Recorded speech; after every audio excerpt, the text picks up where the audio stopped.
این برنامه زیر نام جشنواره صلح و همگرایی منطقه‌ای برگزار شده است. هرچند این برنامه بخش‌های دیگری را نیز اهتمام می‌کند، اما اجرای کنسرت نیز بخش از آن می‌باشد.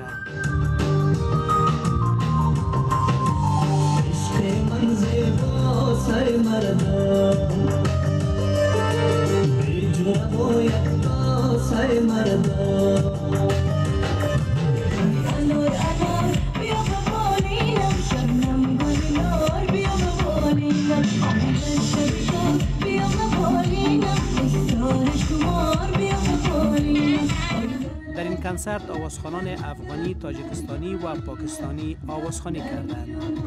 وقتی که جوانان از پاکستان میان یا از تاجیکستان میان، اینا میتونن یک نقش مثبت داشته باشن در قسمتی که اینا باید امیره برسانن که در افغانستان هم هنوز امید وجود داره، هنوز هم جوانا کار میکنن، هنوز هم صلح وجود داره، هنوز هم رابط فرهنگی و اجتماعی بسیار خوب بین سه کشور وجود داره، میتونه یک نقش مثبت در این قسمت داشته باشه.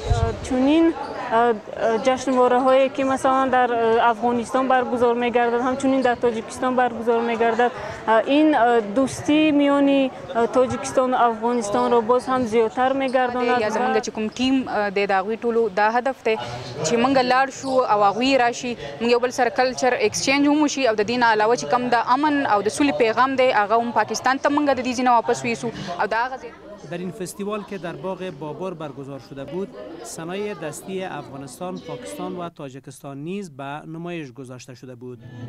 مدل‌های افغان نیز در این جشنواره لباس‌های فرهنگی افغانستان را به نمایش گذاشتند.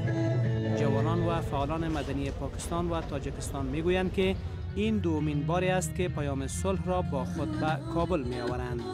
این سفیران صلح به پاکستان و تاجیکستان نیز سفرهای را انجام خواهند داد.